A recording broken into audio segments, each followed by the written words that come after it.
मैं एक 18 साल के लड़के को कोचिंग पढ़ाती थी जो 12वीं में 3 बार फेल हो चुका था। उसका पढ़ने लिखने में कोई खास मन भी नहीं लगता था। कोचिंग के समय भी वह हमेशा मेरी तरफ ही देखता रहता था और मुझसे बात करने के बहाने ढूंढता था। एक दिन की बात है, सारे बच्चे कोचिंग पढ़कर जा चुके थे और मैं भी कोचिंग वाले कमरे से निकलकर अपने बेडरूम में आ गई थी।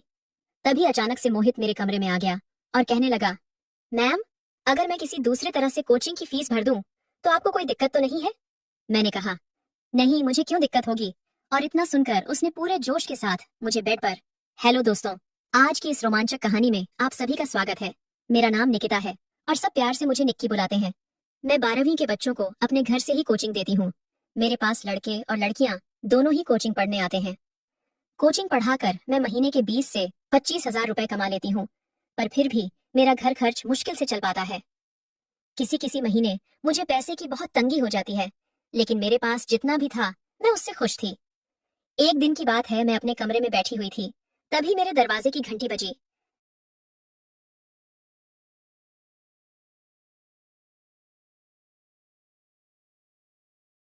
का पोता भी था। उन लोगों को देखकर ही पता लग रहा था कि यह लोग बहुत ही अमीर फैमिली से हैं। दादाजी मेरे सामने आकर खड़े हो गए और मुझसे बोले, बेटा, क्या तुम्हारा नाम ही निक्की है?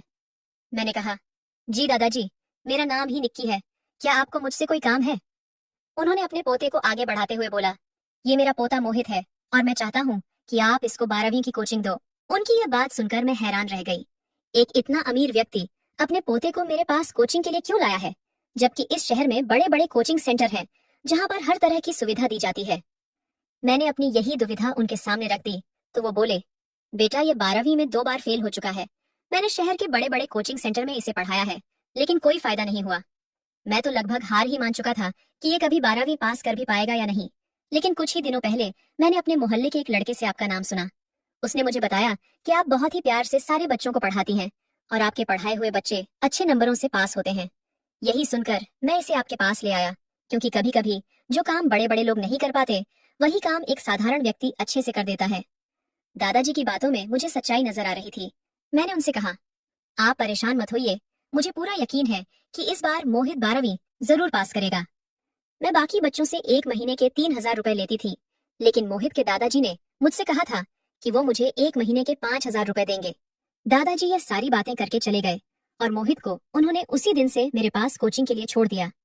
पहले दिन से जब मैंने मोहित को पढ़ाना शुरू किया तो मुझे समझ आया कि वह पढ़ाई में बहुत कमजोर है, लेकिन उसका ध्यान पढ़ाई पर नहीं रहता है। मैं जब भी उसको पढ़ाती थी वो कहीं और ही देखता रहता था। 3-4 दिन तक तो ऐसे ही चलता रहा। कुछ दिनों बाद मोहित के दादाजी मेरे घर आए और उसकी पढ़ाई के बारे में पूछने लगे। मैंने उनसे कहा, दादाजी, मोहित पढ़ाई में बहुत ही कमजोर है। मुझे उस पर बहुत मेहनत करनी पड़ेगी और इसके लिए फीस भी ज्यादा लगेगी। दादाजी मेरी बात सुनकर थोड़ा परेशान हो गए और बोले, बेटा, तुम्हें जितनी भी फीस चाहिए हो मैं उतनी देने के लिए तैयार हूँ, लेकिन इस साल मेरा पोता 12वीं पास हो जाना चाहिए। मैं तुम्हें 5 हजार की जगह 30 हजार रुपए महीना दूंगा। बस तुम मेरे पोते को 12वीं पास करवा दो। मैंने दादाजी से कहा, आप चिंता मत करिए, अब मोहित मेरी जिम्मेदारी है। अब मैं मोहित को एक्स्ट्रा क्लास देने लगी थी। दोपहर 1 से 2 बजे तक बाकी सारे बच्चे कोचिंग खत्म करके अपने अपने घर चले जाते थे, लेकिन सिर्फ मोहित शाम के 5 बजे तक अकेला कोचिंग पढ़ता था। एक दिन जब सारे बच्चे कोचिंग पढ़कर चले गए तो मैं 5 मिनट आराम करने के लिए अपने कमरे में आ गई।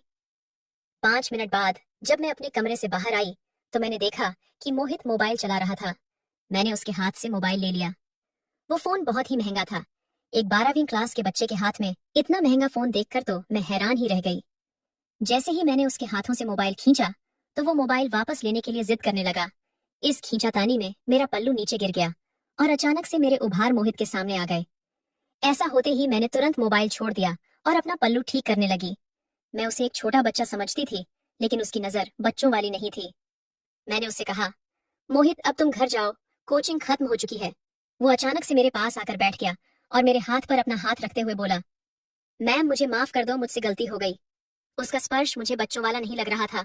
तभी अचानक से मेरे पति आर्यन घर आ गए, लेकिन उन्होंने मोहित और मुझ पर ज्यादा ध्यान नहीं दिया, क्योंकि वो मोहित को एक बच्चा ही समझते थे। आर्यन जब घर आए तो उनका चेहरा उतरा हुआ था। ये देखकर मैंने मोहित से कहा, बेटा, अब तुम घर जाओ, कोचिंग खत्म हो चुकी है। इतना कहकर मैं अपने कमरे में चली आई। मैंने अपने पति से पूछा, क्या हो गया, आप इतने उदास क्यों हो? वह बोले, निक्की, इस बार मेरे बॉस ने मेरी आधी सैलरी काट दी है। पता नहीं इस बार घर का खर्च कैसे चलेगा। मैंने उनकी ये बात सुनकर अलमारी से 30,000 रुपए निकालकर उनके हाथों पर रख दिए और मोहित के दादाजी वाली पूरी बात बता दी। वो ये सुनकर बहुत खुश हुए कि चलो, कम से कम मैं तो कोचिंग से अच्छा खासा कमा रही हूँ। पैसे मिलते ही आर्यन ने मुझे गले से लगा लिया और कुछ कुछ हरकतें करने लग गए। अचानक मेरी नजर कमरे के दरवाजे पर पड़ी तो मैंने देखा कि वहां से मोहित अंदर झांक रहा था। उसको देखते ही मैंने आर्यन को और कस के गले लगा लिया। मेरे पति थोड़ा मूड में आ रहे थे, पर मोहित के वहां रहते मैं कुछ भी नहीं करना चाह रही थी। इसीलिए मैंने अचानक से कहा, अरे मोहित, तुम यहाँ क्या कर रहे हो? वह घबरा गया और बोला, मैम, मुझे एक सवाल समझ में नहीं आ रहा था, इसीलिए मैं रुक गया था। आर्यन इतना सुनकर बाथरूम में चले गए और मैं मोहित को लेकर कोचिंग वाले कमरे में आ गई। मैंने उसे सवाल का जवाब समझाया और घर भेज दिया। अगले दिन मुझे मोहित की 3 से 6 बजे तक की एक्स्ट्रा क्लास लेनी थी। सुबह से कोचिंग पढ़ाकर मैं बहुत थक गई थी, इसलिए मोहित को कुछ सवाल देकर मैं अपने कमरे में चली आई। मैं जब कमरे में आई तो मेरी अलमारी खुली पड़ी थी और सामने केवल 5,000 रुपए रखे हुए थे। मैं यह देखकर परेशान हो गई, क्योंकि कल तक तो मेरे पास 30,000 रुपए रखे हुए थे।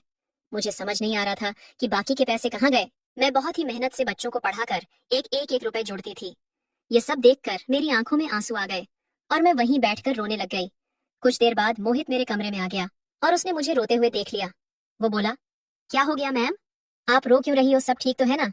अगर आपको कोई परेशानी हो तो आप मुझे बता सकती हो। मैंने उसको सारी बात बताई। वो बोला, अरे बस इतनी सी बात। और इतना कहकर उसने अपने बैग से 25,000 रुपए निकालकर मुझे दे दिए। मैंने उससे कहा, नहीं मोहित, मैं तुमसे इतने रुपए नहीं ले सकती, ये गलत है। वो बोला, आप कोचिंग की फीस समझ कर रख लो और रोना बंद करो, मैं आपको रोते हुए नहीं देख सकता। भावनाओं में आकर मैंने उसे अपने गले से लगा लिया, लेकिन उस वक्त मोहित ने मुझे कुछ अलग तरह से पकड़ रखा था। उसका स्पर्श किसी गलत जगह हो रहा था। जब अचानक से मुझे अपनी उस जगह मोहित का स्पर्श महसूस हुआ तो मैं उससे दूर हो गई। उस दिन के बाद से मोहित मुझसे और भी ज्यादा करीब आने लगा था।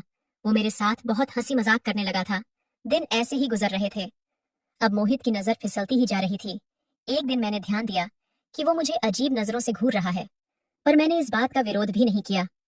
पिछले कुछ दिनों से मैंने अपने पति को खुद से दूर रखा हुआ था, क्योंकि वह मेरी कोई भी जरूरतें पूरी नहीं कर पा रहा था। जो इंसान मेरी जरूरतें पूरी नहीं कर सकता, उसे मेरे साथ समय बिताने का भी कोई हक नहीं है। मोहित की नजर पड़ते ही मैं अपना पल्लू ठीक करने लग गई। वो बोला, रहने दीजिए ना मैम, आप ऐसे ही बहुत अच्छी लग रही हो। उसकी बातें सुनकर मैं भी थोड़ा मस्ती में आ गई थी। मैंने उससे पूछा, अगर पल्लू ना ठीक करूं तो इसका क्या दोगे? उसने अपनी चेकबुक निकालकर मेरे सामने रख दी और बोला, आपको जितना रुपया चाहिए हो आप इसमें भर सकती हो। मैं समझ चुकी थी कि मोहित मेरे जाल में फंस चुका है। अब उसका पूरा ध्यान पढ़ाई से हटकर मुझ जा चुका था। मुझे भी उसका ध्यान अपनी ओर से हटने नहीं देना था, क्योंकि मुझे फायदा ही हो रहा था।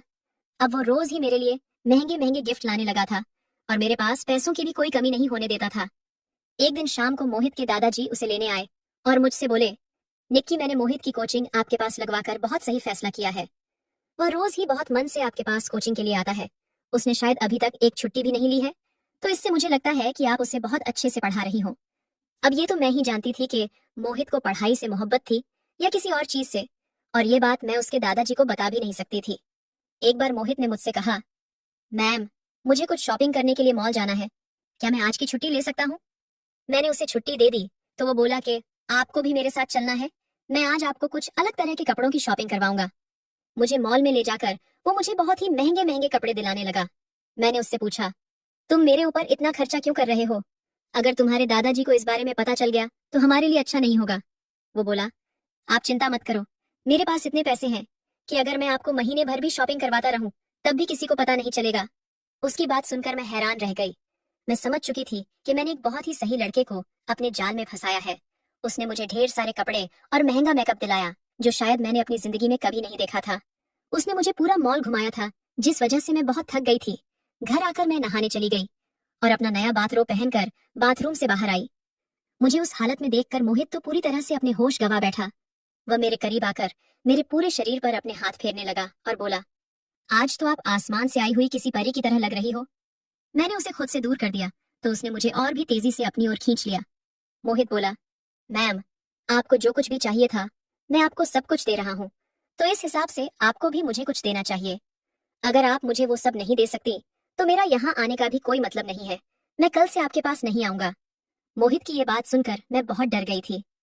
अगर वो मुझसे दूर चला जाएगा तो मुझे उससे मिलने वाली आर्थिक मदद भी बंद हो जाएगी, मेरा घर का खर्च भी नहीं चल पाएगा। मुझे पैसों की बहुत जरूरत थी और मेरा पति भी कोई खास कमाई नहीं कर पा रहा था। ये सब सोच विचार करके मैं मोहित को वो सब कुछ देने के लिए तैयार हो गई जो वह चाहता था। मैंने सोचा था कि मोहित को इन सब चीजों की ज्यादा जानकारी नहीं होगी, वो ज्यादा से ज्यादा क्या ही कर लेगा। लेकिन जब उसने शुरू किया तो मैं तो दंग ही रह गई। वो एक अनुभवी व्यक्ति की तरह सब कर रहा था। मैं उसे छोटा समझ रही थी, लेकिन वह बिल्कुल भी छोटा नहीं था। अब मोहित रोज ही एक्स्ट्रा क्लास के बहाने मेरे साथ समय बिताने लगा था। कुछ इसी तरह दिन गुजर रहे थे। एक दिन मैंने मोहित की जेब में कुछ गोलियां देखी। वो ताकत की गोलियां थी। मैंने उससे पूछा कि ये ताकत बढ़ाने वाली गोलियां तुम कहाँ से लाए हो? वो बोला, आजकल पैसे से सब कुछ मिल जाता है, गोलियां हो या फिर लड़की। उसकी बात अजीब जरूर थी, पर मैंने ज्यादा ध्यान नहीं दिया क्योंकि मुझे पैसों की जरूरत थी। वो ताकत की गोलियां खाकर पूरी रात खेल खेलता था और उस खेल में मैं थक जाती थी। जिस दिन मैं उसको गोलियां खाने से मना कर देती थी तो उस खेल में वो जल्दी थक जाता था। एक दिन की बात है, मोहित को ताकत की गोलियां खाकर चक्कर आने लगे थे। मैंने उससे कहा, आज आराम कर लो, लेकिन उसने फिर भी आराम नहीं की और खेल खेलने लगा। मेरे पति को हमारे इस रिश्ते के बारे में जरा भी खबर नहीं थी। मैंने उनसे कह रखा था कि कुछ कमजोर बच्चे हैं जिनको मैं एक्स्ट्रा क्लास देती हूँ। एक दिन मेरे मोबाइल पर मेरी बड़ी बहन का कॉल आया और उसने मुझे जो कुछ भी बताया वह सुनकर मेरे पैरों तले जमीन निकल गई। उस वक्त मैं मोहित के साथ खेल खेल रही थी। तभी मेरी बहन ने कहा, निक्की अभी के अभी अपने बेटे को यहाँ से ले जाओ, उसने ऐसी हरकत की है जिसके बाद मैं उसे अपने साथ नहीं रख सकती। मैंने कहा, दीदी पहले बताओ तो उसने किया क्या है? वो बोली, इसने अपनी कोचिंग वाली मैम के साथ बहुत ही गंदी हरकत की है। उन्होंने मुझसे शिकायत की है कि प्रतीक उन्हें बहुत ही गंदी नजरों से देखता है और इसीलिए उन्होंने इसे कोचिंग से भी निकाल दिया है। ये बात सुनकर मैं कुछ महसूस ही नहीं कर पा रही थी। मुझे समझ नहीं आ रहा था कि मैं अपने बेटे से किस मुंह से क्या बोलूं, क्योंकि मैं खुद ही वही कर रही हूँ जो मेरे बेटे ने अपनी कोचिंग वाली मैम के साथ किया है। मैं भी तो पैसे की लालच में आकर एक 18 साल की सारी अनुचित मांगे पूरी कर रही थी। उस दिन मुझे समझ आया, अगर मैंने भी समय रहते मोहित को आगे न बढ़ने दिया होता, पैसों की लालच में उसे अपने प्रेम जाल में ना फंसाया होता, तो आज मेरा बेटा भी गलत रास्ते पर ना गया होता। मेरे बेटे ने जो भी किया था वह भी मेरी गलतियों का ही परिणाम था। उस दिन मुझे मेरी गलती का एहसास हो गया था। मैंने मोहित के सारे पैसे और गिफ्ट्स उसको वापस कर दिए और उसे कोचिंग आने से भी मना कर दिया। मोहित ने इतनी ज्यादा ताकत वाली दवाइयां खा रखी थी कि उन सब का गलत असर उसके स्वास्थ्य पर होने लगा था। इसलिए उसने भी इन सारी आदतों को छोड़ने का फैसला किया। वह भी समझ चुका था कि उसने इतनी छोटी सी उम्र में ये सब करके बहुत बड़ी गलती कर दी है।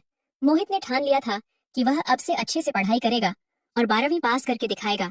उसने ऐसा ही किया और वो बहुत ही अच्छे नंबरों से 12वीं पास हो गया। मैं भी समझ चुकी थी कि अपने हर विद्यार्थी को अच्छे संस्कार देने की कोशिश करूंगी और अपने बेटे को भी एक अच्छा इंसान बनाऊंगी।